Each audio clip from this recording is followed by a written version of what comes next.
वज़ीर-ए-आज़म नरेंद्र मोदी ने पार्टी के अरकान से कहा है कि वो पसमानदा और अक़लियती बिरादरियों समेत समाज के हर तबके तक पहुँचें और बग़ैर किसी गर्ज़ और मतलब के। पसमानदा तबका, बोहरा, मुस्लिम पेशेवर अफराद और तालीम याफ्ता मुसलमानों तक रसाई हासिल करें और बदले में वोटों की उम्मीद भी न रखें। बताया जा रहा है कि ये इक़दाम कम्युनिटीज़ के दरमियान एतमाद पैदा करने के लिए किया गया है। महाराष्ट्र के नायब वज़ीर आला देवेंद्र फडणवीस ने भी कहा कि वज़ीर-ए-आज़म के मुताबिक हमें माशरे के तमाम तबक़ात के लिए काम करते रहने की ज़रूरत है और ये भी यकीनी बनाने की ज़रूरत है कि मरकज़ की स्कीमें सभी तक पहुँच रही हैं। पसमानदा अफराद को मरकज़ी धारे में लाए बग़ैर तरक्की भी मुकम्मल नहीं हो सकती।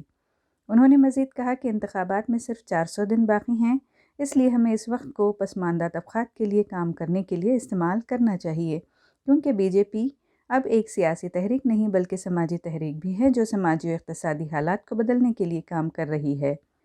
पार्टी कारकुनों को ये हिदायत भी दी गई कि वो धरती बचाओ मुहिम को बेटी बचाओ मुहिम की तरह चलाएं, लेकिन बहुत से रहनुमाओं का मानना है कि ये सब 2024 के लोकसभा इंतखाबात से कबल बीजेपी अपनी पहुंच बढ़ाने के लिए अपनी हिकमत अमली तैयार कर रहा है।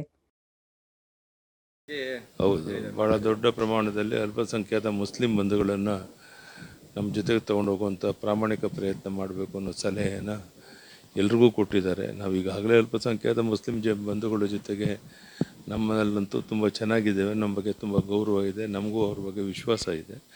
ಬರೋ ದಿವಸಗಳಲ್ಲಿ ಹೆಚ್ಚು ಅವ್ರನ್ನ ಸಂಪರ್ಕ ಮಾಡೋ ಪ್ರಯತ್ನ ಪ್ರಧಾನಿಯವರ ಅಪೇಕ್ಷೆಯಂತೆ ಮಾಡ್ತೇವೆ. ये लगता है जो बूथ जो भगवत गीता का प्रवचन दे रहा है, तो कल ही आया था बीबीसी के रिपोर्ट से क्या क्या रुख था अल्पसंख्यक के बारे में, आज बोल रहा है ये तो मगरमच्छ का आंसू है, ये लोग मानने के लिए तैयार नहीं है।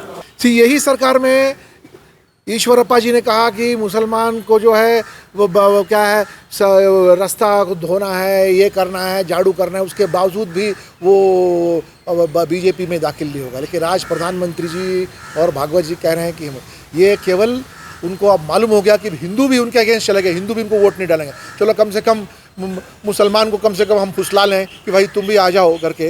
ये कुछ नहीं, गीदड़ मुस्कुरा रही है और कुछ नहीं है। माइनॉरिटीज़ का जितना ग्रांट था सब ग्रांट तो निकाल के इन्होंने किसी को भी किसी तरह का फ़ायदा होने का मौका नहीं मिला। अगर यही सहानुभूति दिखानी थी मुसलमानों के तरफ में तो किसी मुसलमान को अपने मंत्रिमंडल में रखते। और मुसलमानों की अब देखो बेचारे मुसलमान जो हैं, आप वो कहीं जाके देखो, उनका तो इकनॉमिक कंडीशन जो है SC ST से भी बदतर है।